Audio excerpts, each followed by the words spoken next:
Si has hecho clic porque quieres entender por qué la muerte de Juan Gabriel no trajo cierre ni paz, sino una guerra larga, pública y profundamente incómoda, este vídeo va a responder exactamente a eso. Porque Juan Gabriel murió. Pero el conflicto apenas estaba empezando. El 28 de agosto de 2016, la noticia sacudió a México y a buena parte del mundo hispanohablante. Juan Gabriel había muerto de forma repentina en Santa Mónica, California.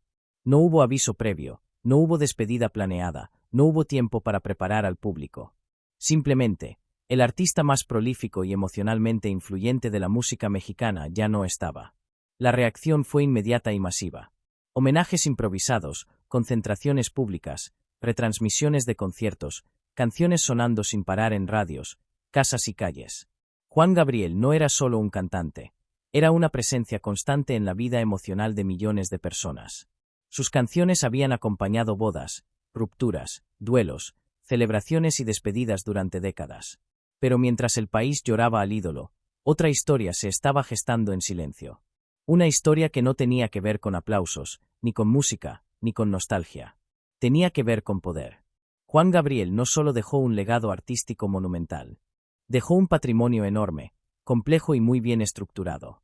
Y cuando un artista de ese tamaño muere sin una narrativa clara de sucesión aceptada por todos, el vacío no se llena con silencio. Se llena con disputas. Desde el primer momento, quedó claro que su muerte no iba a cerrar una etapa, sino a abrir una batalla. A diferencia de otras figuras, Juan Gabriel había construido su carrera con un control férreo sobre su obra, sus decisiones y su entorno. Nada era improvisado. Cada movimiento estaba pensado. Cada contrato revisado. Cada relación profesional cuidadosamente delimitada. Eso hizo que, tras su muerte, nadie pudiera decir con certeza absoluta qué iba a pasar. Y esa incertidumbre es terreno fértil para el conflicto. En vida, Juan Gabriel fue una figura compleja. Carismático, generoso, pero también reservado, desconfiado y extremadamente cuidadoso con su intimidad. Construyó un círculo muy cerrado. Pocas personas tenían acceso real a sus decisiones más importantes. Ese hermetismo, que en vida le permitió protegerse, se convirtió tras su muerte en una bomba de tiempo. Porque cuando no hay claridad pública, aparecen las versiones. Cuando no hay consenso, aparecen los bandos. Y cuando hay mucho dinero en juego, aparecen las guerras. Muy pronto empezaron a surgir preguntas incómodas. ¿Quién heredaría realmente su fortuna? ¿Quién controlaría su catálogo musical? ¿Quién tomaría decisiones sobre su legado artístico? ¿Quién quedaría fuera? Y, sobre todo, ¿por qué Juan Gabriel había dejado todo tan cerrado, pero al mismo tiempo tan conflictivo? Las primeras informaciones apuntaban a la existencia de un testamento claro, supuestamente firmado años antes de su muerte. Un documento que, según versiones oficiales, dejaba fuera a casi todos y concentraba el poder en una sola figura. Esa revelación no trajo tranquilidad. Trajo indignación. Porque Juan Gabriel no era solo un individuo.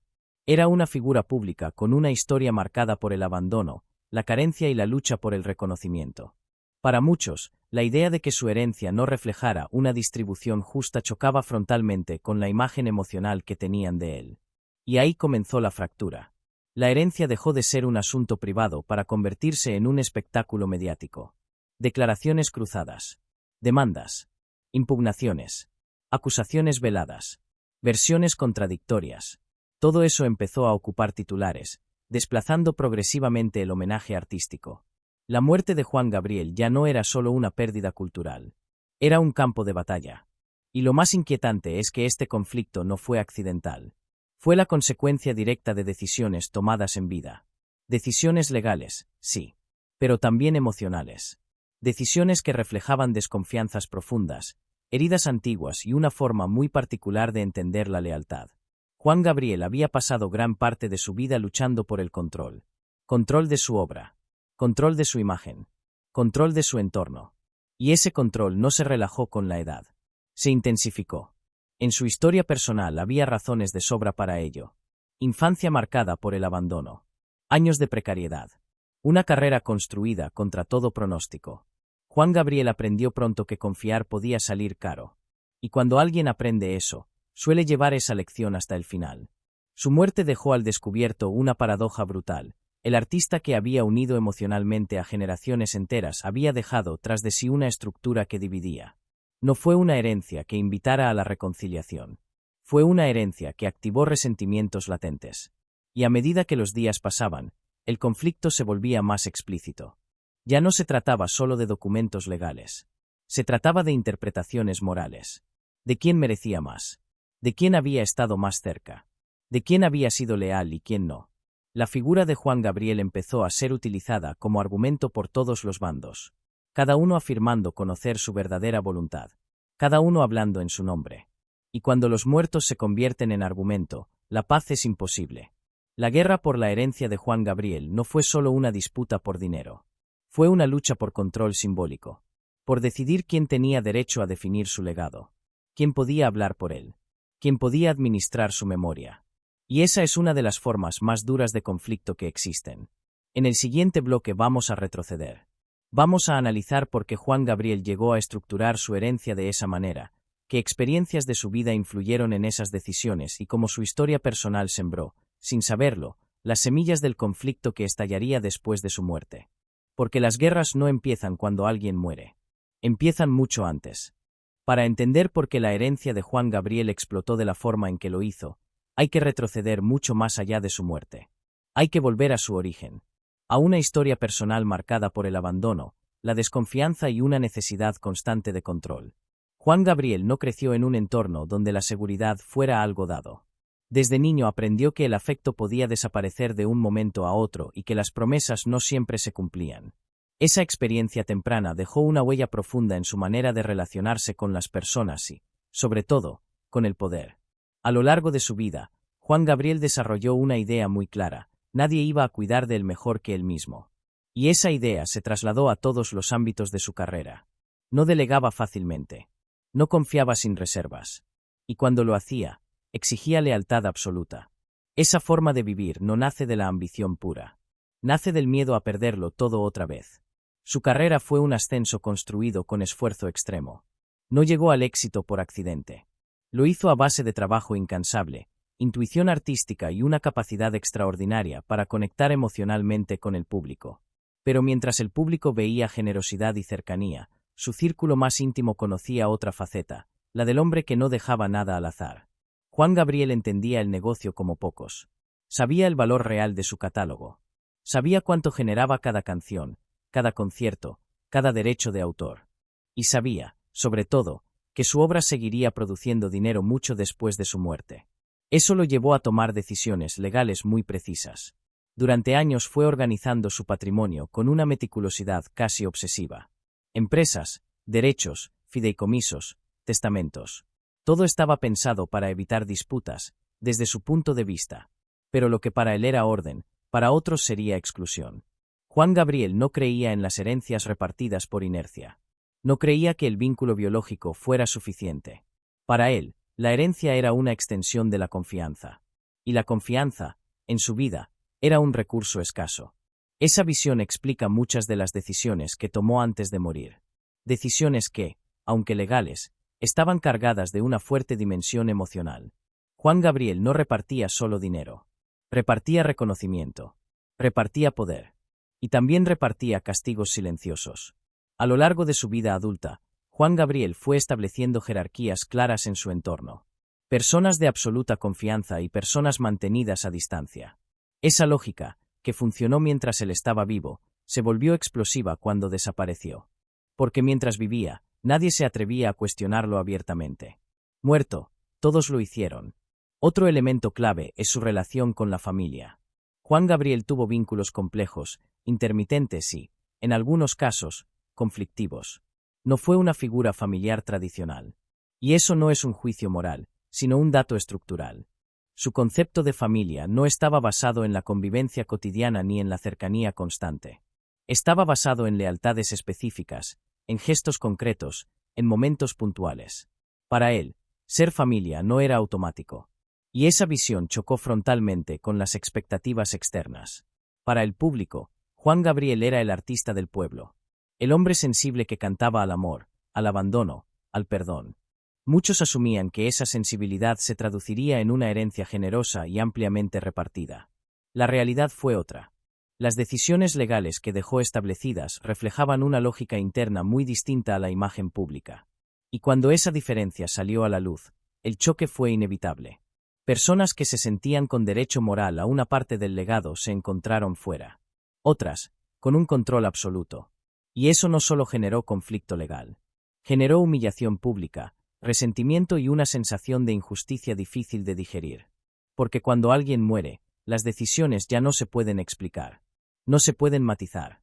No se pueden negociar. Y en el caso de Juan Gabriel, eso fue devastador. Las personas que se sintieron excluidas no solo reclamaban dinero. Reclamaban reconocimiento. Reclamaban ser parte de la historia. Reclamaban no ser borradas. Y cuando esas reclamaciones no encuentran respuesta directa, se judicializan. Se mediatizan. Se convierten en guerra. Juan Gabriel, sin saberlo, había dejado un escenario perfecto para el conflicto. Un patrimonio enorme, una estructura cerrada, vínculos emocionales no resueltos y una figura pública imposible de ignorar. Su muerte fue el detonante. Pero el conflicto estaba latente desde mucho antes. Cada contrato firmado, cada decisión de exclusión, cada gesto de desconfianza fue acumulándose como una capa invisible. Y cuando él ya no estuvo para sostener ese equilibrio, todo colapsó. En el siguiente bloque vamos a entrar en el momento exacto en que la herencia se hizo pública. Vamos a analizar qué decía el testamento, cómo se filtró la información y por qué ese documento fue el punto de no retorno que convirtió el duelo en una guerra abierta. Porque hay documentos que ordenan, y otros que incendian todo lo que tocan. El momento en que la herencia de Juan Gabriel dejó de ser un asunto privado y se convirtió en un conflicto público, fue también el momento en que el duelo terminó oficialmente. A partir de ahí, ya no se hablaba de pérdida. Se hablaba de bandos. Cuando se dio a conocer la existencia del testamento, la reacción fue inmediata. No tanto por el hecho de que Juan Gabriel hubiera dejado todo organizado, algo que muchos esperaban, sino por cómo lo había hecho y a quién había elegido. Según las versiones legales que trascendieron, el testamento designaba como heredero universal a una sola persona, dejando fuera a otros posibles interesados que, para la opinión pública, parecían tener un vínculo legítimo con el artista. Esa decisión fue el punto de quiebre. No hubo transición. No hubo explicación pública. No hubo mediación.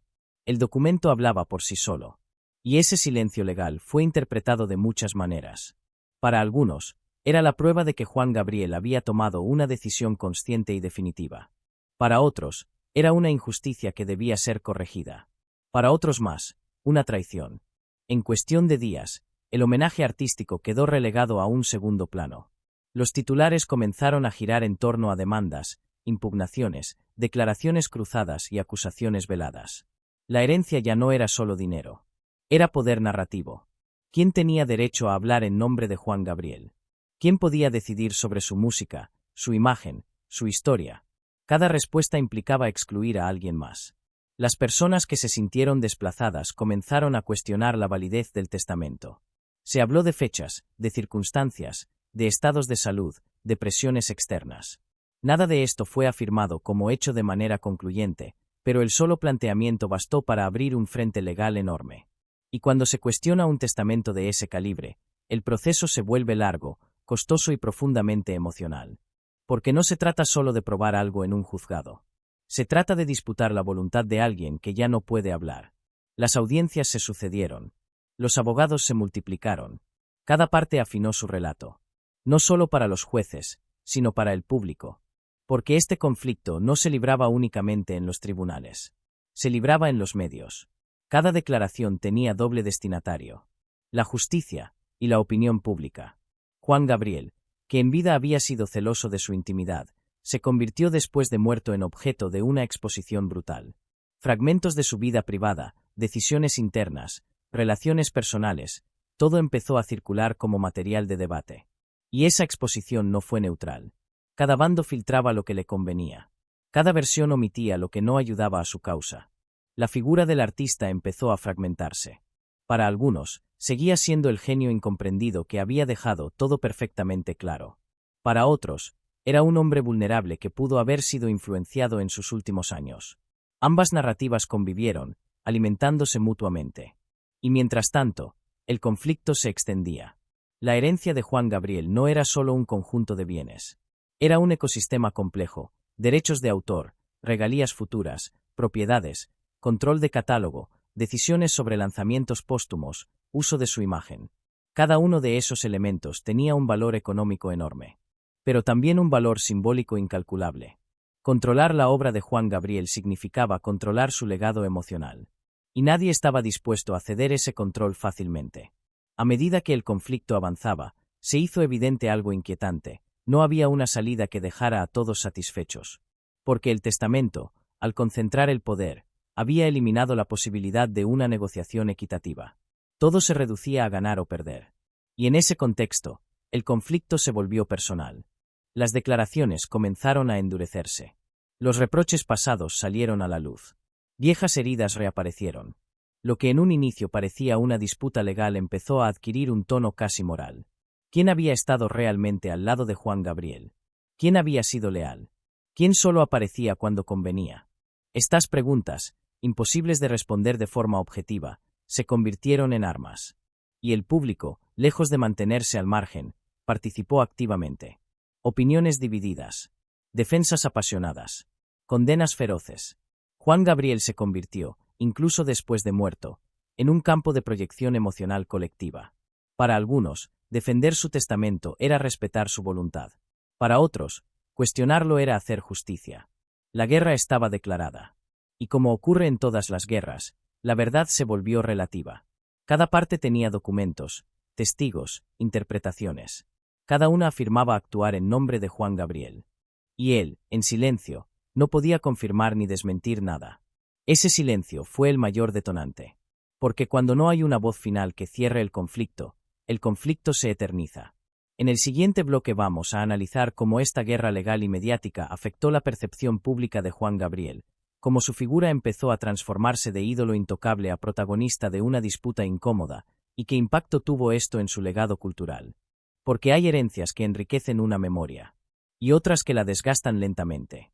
A medida que la guerra por la herencia de Juan Gabriel avanzaba, algo empezó a cambiar de forma irreversible: la manera en que el público miraba al artista. No su música, que seguía intacta, sino su figura humana.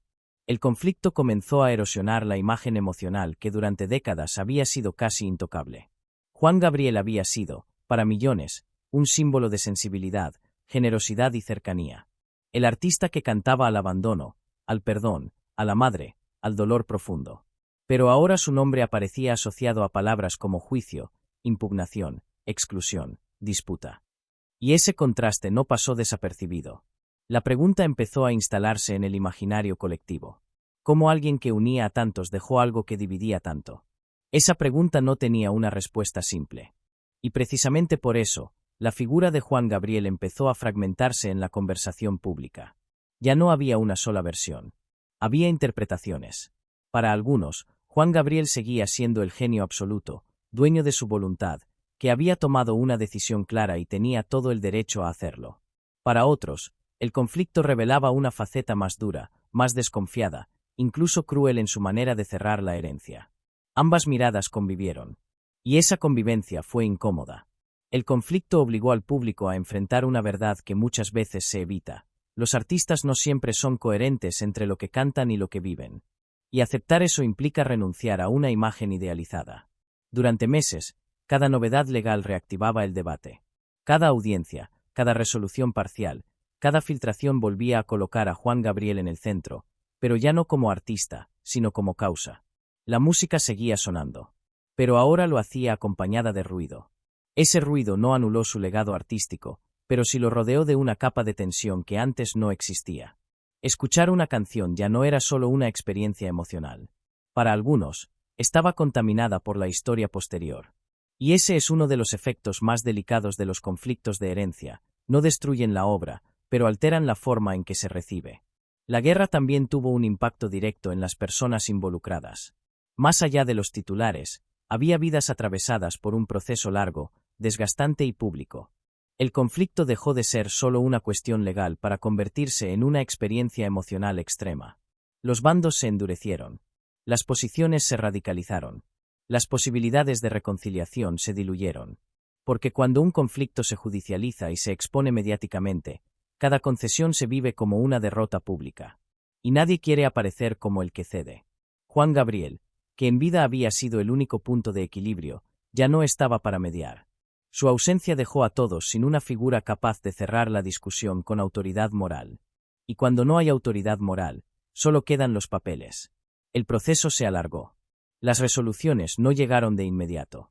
Y esa prolongación fue desgastando aún más la percepción pública. Lo que al principio generó interés, con el tiempo empezó a generar cansancio y desilusión. No porque el conflicto no fuera importante, sino porque parecía no tener fin.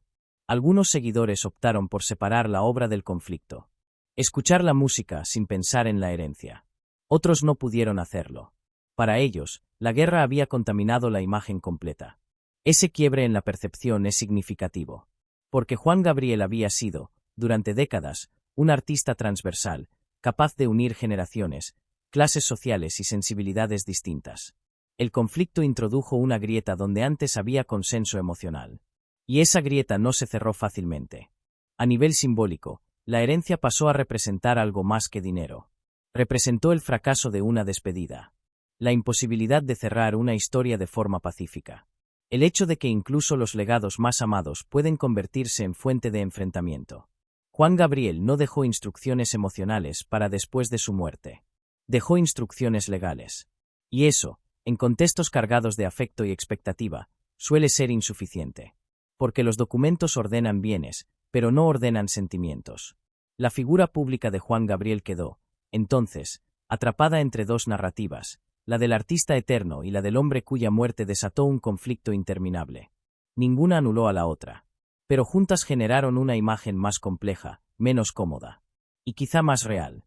En el siguiente bloque vamos a analizar cómo este conflicto fue avanzando con el paso de los años, qué resoluciones se tomaron, que quedó realmente cerrado y que heridas permanecieron abiertas.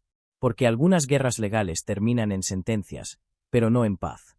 Con el paso del tiempo, la guerra por la herencia de Juan Gabriel dejó de ser una noticia puntual y se convirtió en un proceso largo, desgastante y, para muchos, frustrante. Ya no se trataba de un estallido inicial de indignación o sorpresa. Se trataba de una confrontación sostenida, con avances mínimos y retrocesos constantes.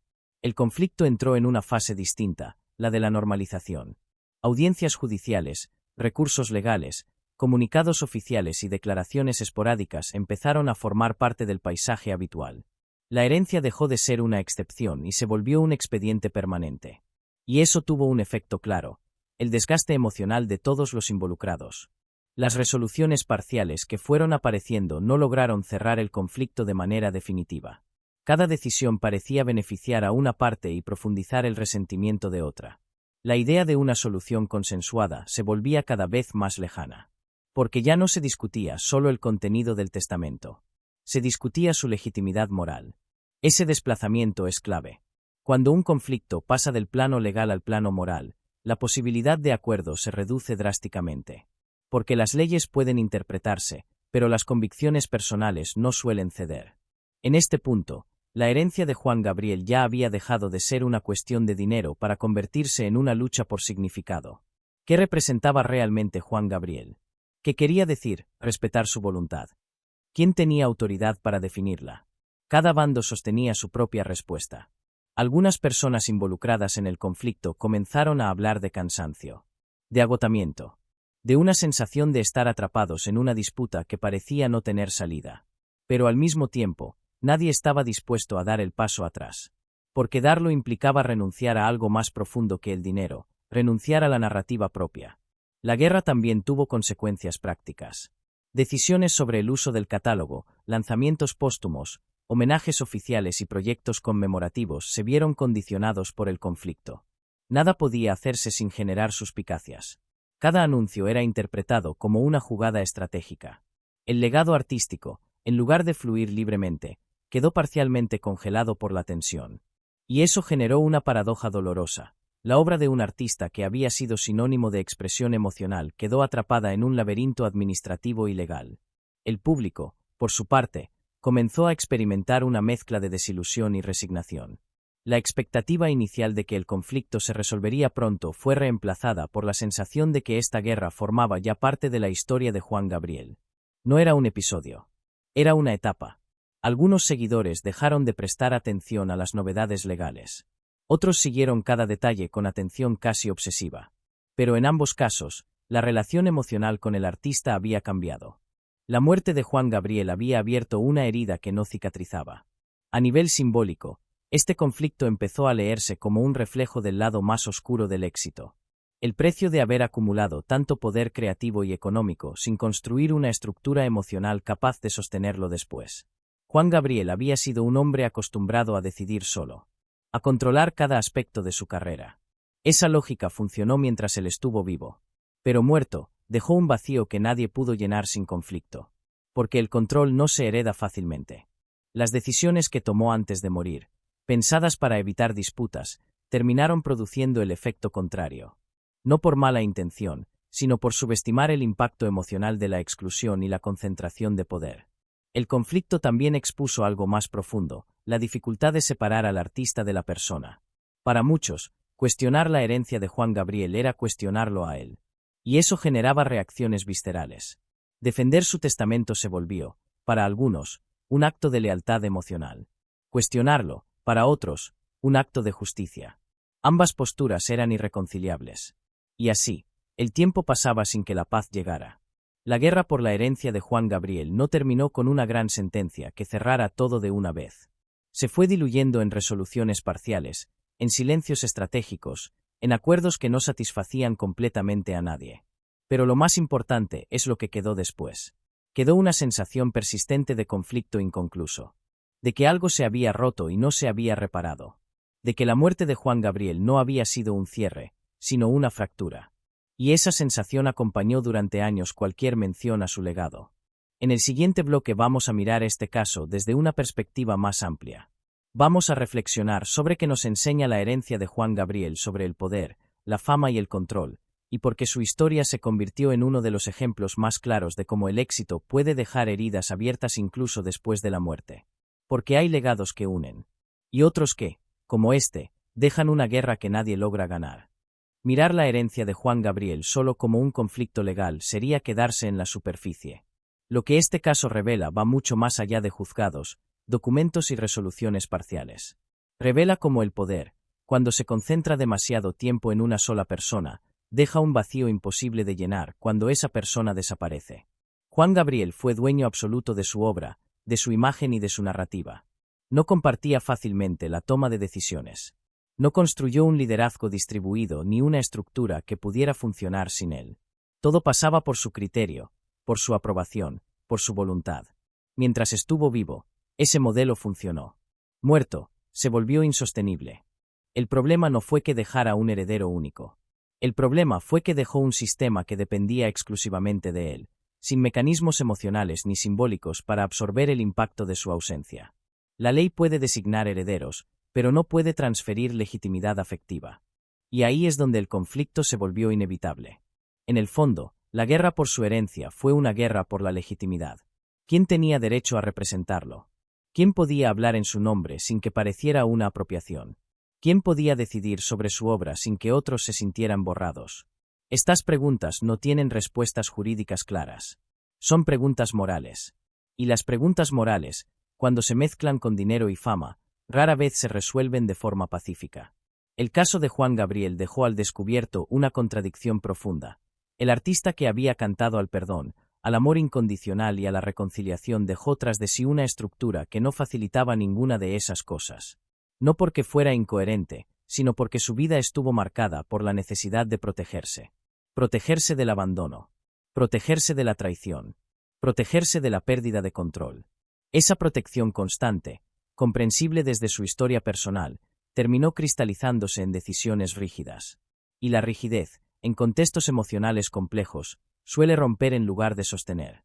La herencia también expuso la dificultad de gestionar legados culturales enormes en sociedades que todavía personalizan demasiado a sus ídolos. Juan Gabriel no fue tratado como una obra colectiva, sino como una figura casi sagrada. Y cuando algo sagrado se disputa, el conflicto adquiere tintes casi religiosos. Cada bando defendía su interpretación como la verdadera. Cada concesión se veía como una traición. Cada acuerdo, como una claudicación. Ese nivel de intensidad emocional hizo imposible cualquier cierre rápido. Además, la herencia de Juan Gabriel puso en evidencia cómo la fama amplifica los conflictos privados. Lo que en otra familia habría sido una disputa discreta, Aquí se convirtió en un espectáculo prolongado. Cada paso legal era observado, comentado y juzgado por millones. Esa presión externa no ayudó a resolver nada. Al contrario, rigidizó aún más las posiciones. Porque cuando todo ocurre bajo el foco público, nadie quiere parecer débil. Nadie quiere ceder. Nadie quiere cargar con la etiqueta de el que perdió. El legado artístico, mientras tanto, quedó en una especie de pausa emocional. Las canciones seguían sonando, pero el relato alrededor de ellas había cambiado.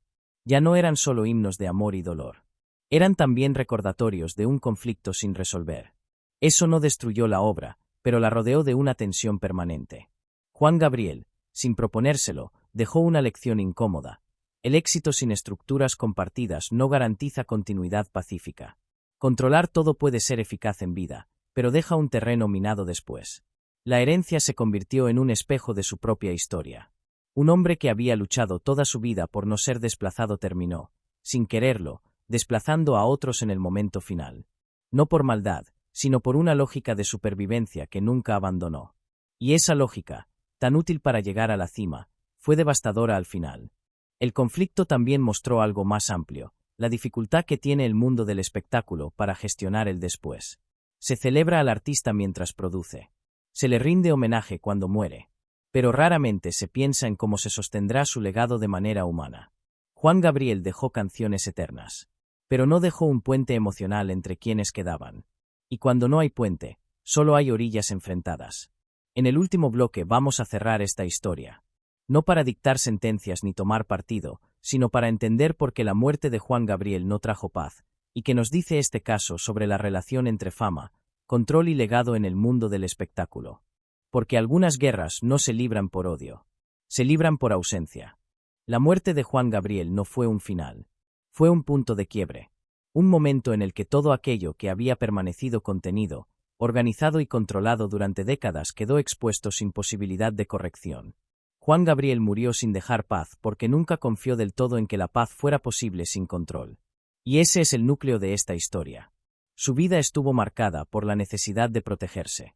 Desde la infancia aprendió que el abandono existe, que la carencia deja cicatrices profundas y que confiar sin reservas puede salir caro. Esa lección no se borró con el éxito. Se reforzó.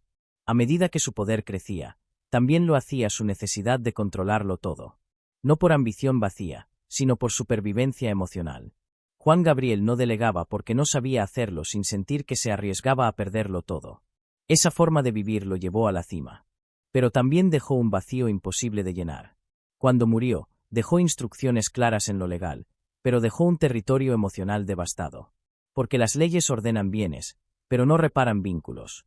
Y Juan Gabriel dejó vínculos frágiles, atravesados por desconfianza, expectativas no cumplidas y silencios prolongados. La guerra por su herencia no fue una traición a su memoria. Fue la consecuencia directa de cómo vivió y de cómo se protegió. Nadie inventó el conflicto. El conflicto estaba latente, esperando el momento en que él ya no pudiera sostener el equilibrio.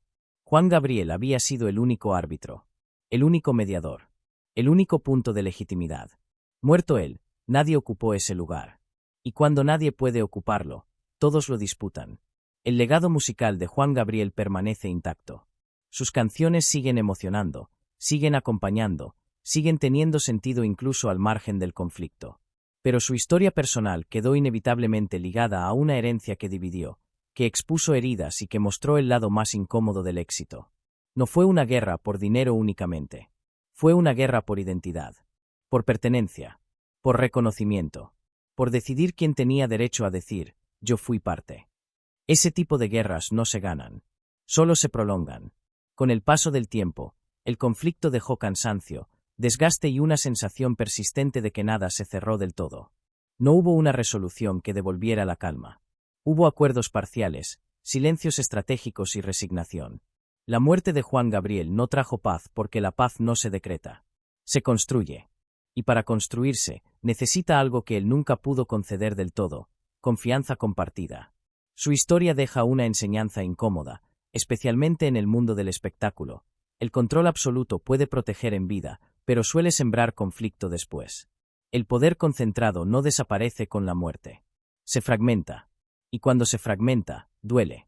Juan Gabriel fue un artista que cantó al perdón, al abandono y al amor herido.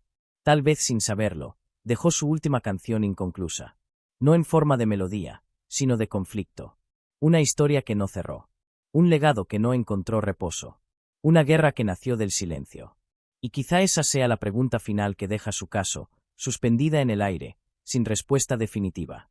¿Se puede construir paz después de la muerte, cuando toda una vida estuvo marcada por la necesidad de control?